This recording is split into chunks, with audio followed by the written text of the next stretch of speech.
Hello दोस्तों, welcome to my channel Vasudev की पाठशाला।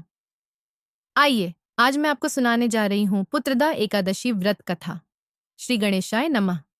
पौष शुक्ल एकादशी पुत्रदा एकादशी व्रत कथा। महाराज युधिष्ठिर ने पूछा, हे भगवान, आपने सफला एकादशी का महात्म्य बताकर बड़ी कृपा की।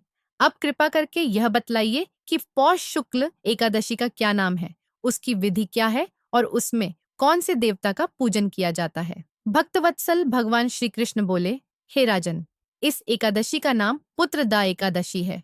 इसमें भी नारायण भगवान की पूजा की जाती है।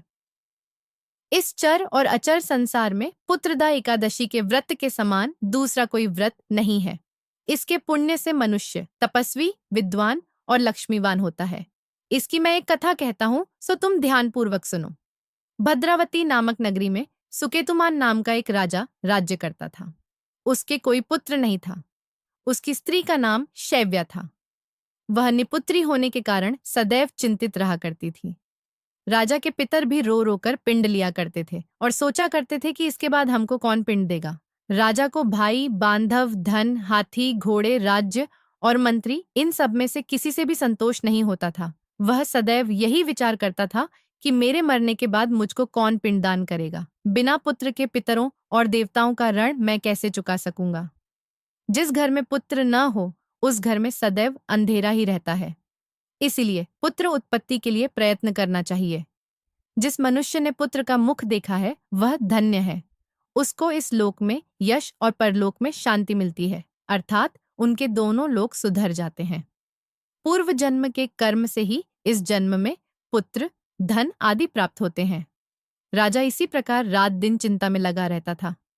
एक समय तो राजा ने अपने शरीर को त्याग देने का निश्चय किया, परंतु आत्मघात को महान पाप समझकर उसने ऐसा नहीं किया।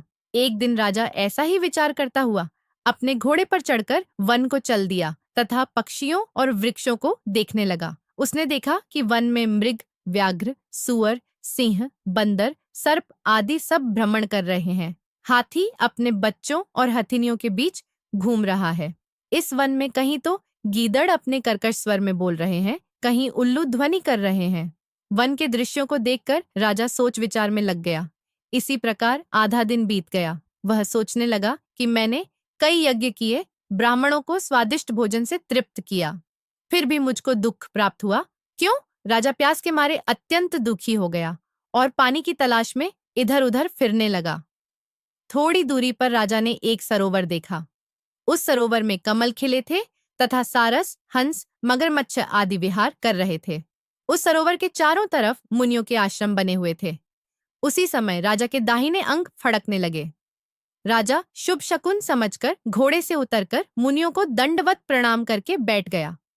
राजा को देखकर मुनियों ने कहा, हे राजन, हम तुमसे अत्यंत प्रसन्न हैं। तुम्हारी क्या इच्छा है, सो कहो। राजा ने पूछा, महाराज, आप कौन हैं और किस लिए यहाँ आए हैं? कृपा करके बताइए।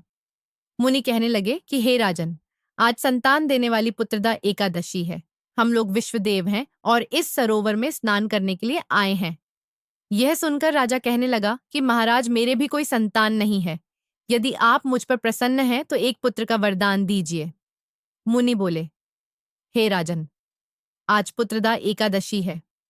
आप अवश्य ही इसका व्रत करें।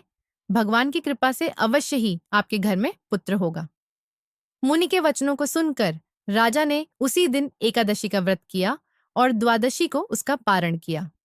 इसके पश्चात मुनियों को प्रणाम करके महल में वापस आ गया। कुछ समय बीतने के बाद रानी ने गर्भ धारण किया और 9 महीने के पश्चात उनके एक पुत्र हुआ। वह राजकुमार अत्यंत शूरवीर, यशस्वी और प्रजापालक हुआ। श्री कृष्ण बोले, हे राजन, पुत्र की प्राप्ति के लिए पुत्रदा एकादशी का व्रत करना चाहिए। जो मनुष्य इस महात्म्य को पढ़ता या सुनता है, उसे अंत में स्वर्ग की प्राप्ति होती है।